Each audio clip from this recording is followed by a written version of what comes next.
Les inégalités mondiales, les dynamiques démographiques mondiales font que ça nous plaise ou pas, on peut se voiler la face.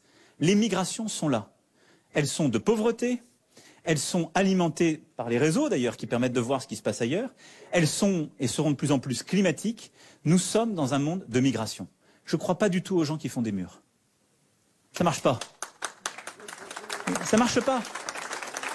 C'est même pas par idéologie. On voudrait en faire que ça marcherait pas. D'ailleurs, nous, on se claquemurerait sévèrement.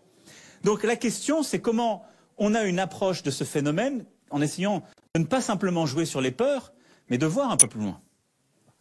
C'est un défi aujourd'hui. Moi, j'ai aucune naïveté. Aujourd'hui, ça bouscule notre société, le phénomène migratoire. Mais il ne faut pas embarquer ou tout simplifier. Nous sommes un pays qui a toujours été fait de migration. On a toujours eu environ, j'ai plus les chiffres en tête, mais 10-12% de personnes issues de l'immigration. Et à chaque fois, il y a eu les mêmes peurs. Les peurs qu'on a aujourd'hui à l'égard des subsahariens sont les mêmes qu'on avait à l'égard des Italiens ou des Polonais, à un autre siècle, avec des violences absolument terribles. Et puis, on a progressivement réussi à intégrer.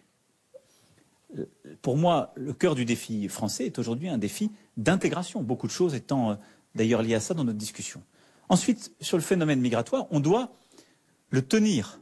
Aujourd'hui, nous avons une pression migratoire qui est liée à une crise profonde de l'organisation européenne, de l'Afrique, à la multiplication de ces passeurs qui utilisent la naïveté des uns, la faiblesse des autres. Et notre ennemi, ça n'est pas celui qui arrive et qui n'a pas choisi son destin. Notre ennemi, ce sont les passeurs qui exploitent la misère et nos propres faiblesses.